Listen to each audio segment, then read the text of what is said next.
is improved. The word for the feeling is not important. An example of consciously moving up your emotional guidance scale. So, something has happened in your experience that makes you feel terrible. Nothing sounds good, nothing feels good. It seems as if you are suffocating and each thought is equally painful. The best word to describe your nearly constant state of emotion is one of depression. If you could throw yourself into taking some action, you might feel better. If you could put what is bothering you out of your mind altogether and focus upon your work, you could feel better. There are many thoughts that you could entertain that would free you from your depression. However, vibrationally, you do not have access to most of them right now. But if your intention is to find a thought, any thought, that feels better, and you are consciously aware of how that thought feels, you can begin to move up the emotional guidance scale immediately. It is really a process of thinking a thought, any thought, and then consciously evaluating whether the new thought gives you any feeling of relief from where you were before that thought.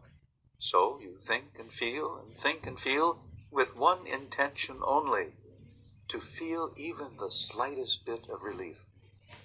Let us say that someone has said something that made you angry, or someone did not keep her word, and as you focus upon this angry topic, you notice that you do feel some relief from your depression.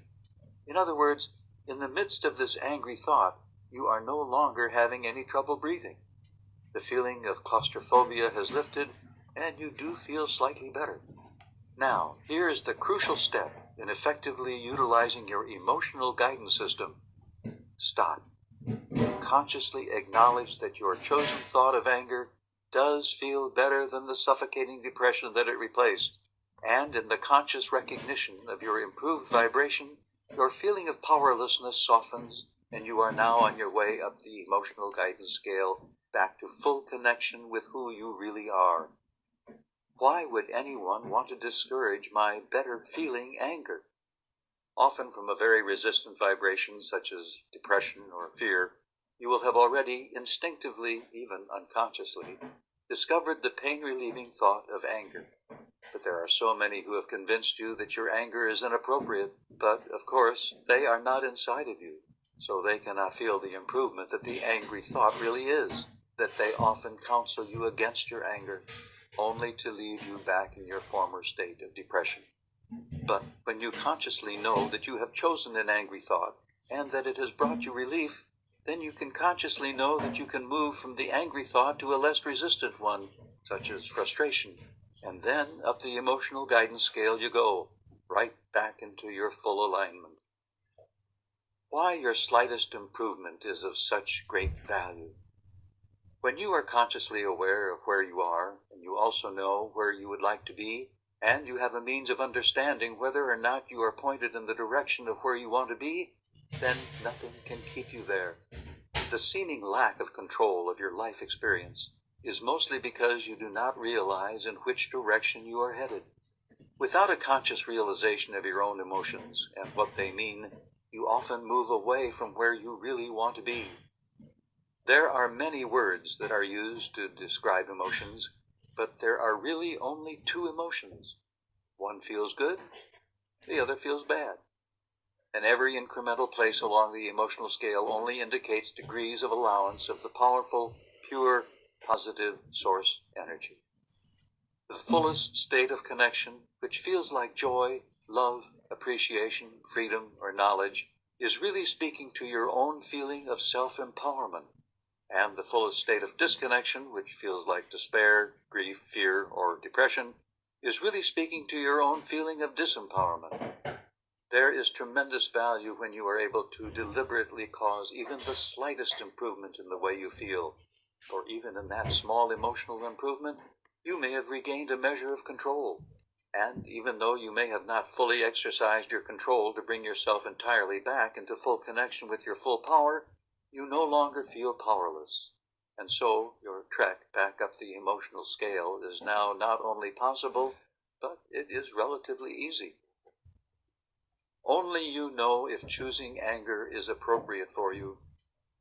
If a severely depressed person could consciously discover the relief of an angry thought, and, more important, could consciously recognize that he has deliberately chosen the angry thought, he would immediately regain a sense of his own power, and his depression would lift. Now, of course, it is important he does not remain in his place of anger, but from that angry place, he now has access to the relieving thoughts of frustration. There are many who do not yet understand the vibrational content of emotions, or even what an emotion is, or its reason for being, who counsel with great forcefulness against the projection of anger. For most people do not enjoy being in the presence of someone who is angry, and most would selfishly prefer that the angry person return to their former state of powerless depression, because their depression is usually turned inward, while their anger is often thrust outward toward whoever is nearby. Someone outside of you does not know if your chosen thought of anger is an improvement for you. Only you know, by the relief that you feel, the appropriateness of any thought. Until you decide that you are going to guide yourself by the way you feel, you can make no steady progress towards your own desires. I'm doing my best to make the best of it. Those who are watching you might feel better if they understood that you have no intention of remaining in your state of anger. If they knew that your greater plan is to move through your anger, and then through frustration, through overwhelmment, to optimism, to belief, and onward to your knowing that all is well, they might be more patient with where you are right now. There are many people who just naturally move from the powerless feeling of depression or fear into anger as a sort of self-surviving mechanism. But when they are met with so much disapproval from family members, friends, and counselors with respect to the inappropriateness of their anger, they return to the feeling of powerlessness, only to repeat the cycle again and again. From depression to anger, from depression to anger, from depression to anger.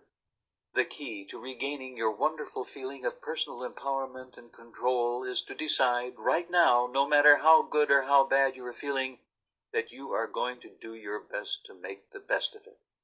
Reach for the best feeling thought that you have access to right now, and as you do that again and again, in a short period of time, you will find yourself in a very good feeling place.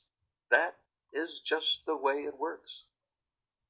If I can get there emotionally, I can get anywhere. Right now, I'm going to find the best feeling thought that I can. I'm going to reach for more relief, more relief, more relief. Remember, rage gives you a feeling of relief from depression, grief, despair, fear, guilt, or powerlessness. Revenge gives you a feeling of relief from rage. Anger gives you a feeling of relief from revenge. Blame gives you a feeling of relief from anger. Overwhelmment gives you a feeling of relief from blame. Irritation gives you a feeling of relief from overwhelmment. Pessimism gives you a feeling of relief from irritation. Hopefulness gives you a feeling of relief from pessimism.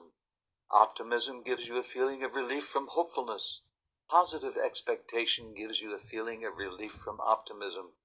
Joy gives you a feeling of relief from positive expectation.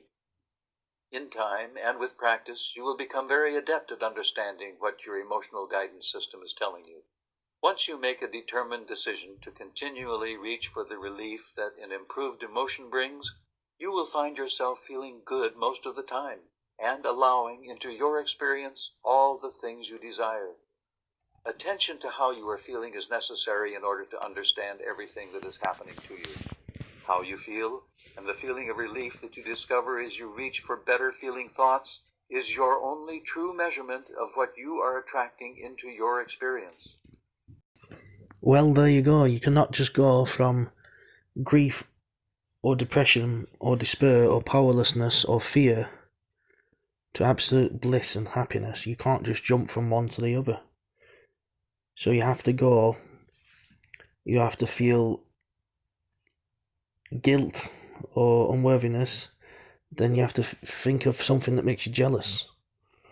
Then if you think of something that makes you feel rage or hatred, then after that, if you make something that makes you feel revenge, then after that, if you think of something that makes you feel angry, and then instead of staying in an angry state, try and think of something that makes you feel discouragement. To get out of anger, to stop being angry, try and think of something that makes you feel discouragement. Then try and think of something that makes you feel blame. Then to get out of feeling that, then try and start to think about something that makes you worry. Then to stop worrying, think of something that makes you doubt. To stop doubting, to stop feeling doubt, try and think of something that makes you feel disappointment. To stop feeling disappointed, try and think of something that will make you feel overwhelmment. And then if you're feeling overwhelmed, to get out of that feeling, try and make you feel something that makes you frustrated or impatient. And then if you're impatient, try and feel pessimism. And then if you're pessimistic, try and feel boredom. Then if you're bored, try and feel contentment. Then if you're too contented and you don't want to be contented, try and feel hopefulness. Then if you're too hopeful, try and think of something that makes you feel optimistic. Then if you're optimistic, try and think a thought that makes you feel positive expectation or belief. Then if you've got too much positive expectation, try and think of something that makes you happy or enthusiastic. Then if your thoughts are too happy and making you happy or eager, try and think of a thought that makes you feel passionate. And then if you don't want to feel passionate, try and feel something that makes you try and think a thought that makes you feel joy, knowledge, empowerment, or freedom, or love or appreciation. Now, it's important to remember that if someone is depressed or angry, they cannot jump to feeling joyful. You must go up the emotional ladder scale. There's a scale of ladders. If someone is depressed, get them to feel angry. But instead of them being in a constant angry state, which makes them feel better than depressed, get them to change that anger straight away to discouragement or blame or worry or doubt or disappointment or overwhelmment. And then get them to change that to frustration. Then get them to ask them to feel angry. And then as soon as they're angry, ask them to feel something that discourages them or blame or worries. Then after they've said something that makes them feel worry or doubt or disappointment or overwhelmed or frustrated, then ask them to practice thinking of another thought that makes them feel pessimistic, and then ask them something that makes them feel bored, and then ask them to think of a thought that makes them feel contented. And then they can, after that, ask them to think of something that makes them feel hopeful. And that's how they can change their mood, because you have to go up gradually, like a ladder on the mood scale. You can't just jump from really down mood to really high mood. You have to go up the ladder of emotions.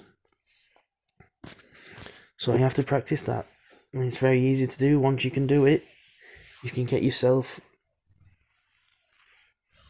from despair into anger, and from anger into blame or disappointment into frustration into boredom into contentment into hopefulness into optimism. Now you may take, if you're good at this and you've practiced it, you may be able to do it. If not, just try staying in one mood each day. So the first day you might be angry, and you practice being angry. Practice thoughts that make you angry. Just think of thoughts that make you angry. The next day or the next minute you might think of thoughts that make you feel discouragement or blame. And then the next day you might think of thoughts that make you worry. Then the next day you might think of thoughts that make you disappointed or doubtful. And then the next day you might think of thoughts that make you feel overwhelmed. Then on the next day you might think of thoughts that make you feel frustrated or impatient or irritation. Then the next day you might think of thoughts that make you feel pessimism. Then the next day boredom. But then on the next day you think of thoughts and then on the next, think of thoughts that make you feel contentment. So that's how to do it. That's how to change your mood.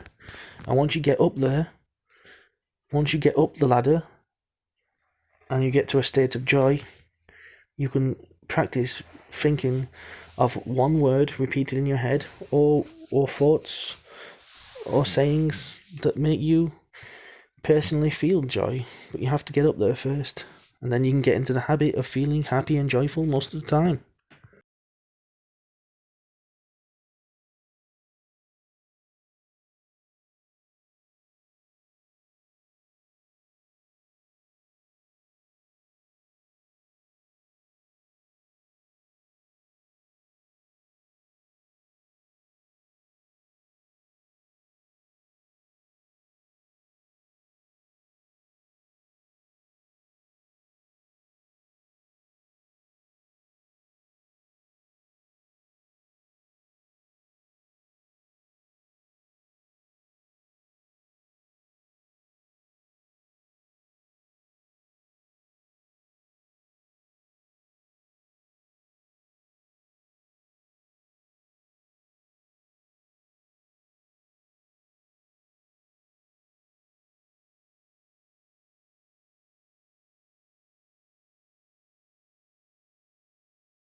my dream book a couple times a day. Perfect. I put a card in my jacket pocket, or I carry it with me, and I have it laminated because I want to remember that it's always there. I put it on my keychain so that I'm always reminded about what I want, so that I'm thinking about it. And when you think about it and feel good about it, you are putting out a vibration into the universe, and the law of attraction will make it come in. As long as you don't worry about the time frame and just feel good about it, it will happen. Here's the other thing, and again, I want to emphasize this. If you're thinking about one particular thing, remember, oh, I want this new watch. You have a feeling attached to getting this new watch. It's a specific feeling. So when you're putting out that vibration is for the new watch, but also the feeling for that new watch is also being put out into the universe. So the universe will not only bring into you the new watch, but it's going to bring into you circumstances and events and people that will give you the same or similar feeling that you're vibrating. So when you're putting out things that make you feel great, you're getting good vibrations and good situations back. Very, very powerful. Very, very powerful. So the two basic things is you must look at what you want as often as possible. You get what you think about most of the time. It must be in the sweet spot, and you know that because you will feel good. Does that make sense?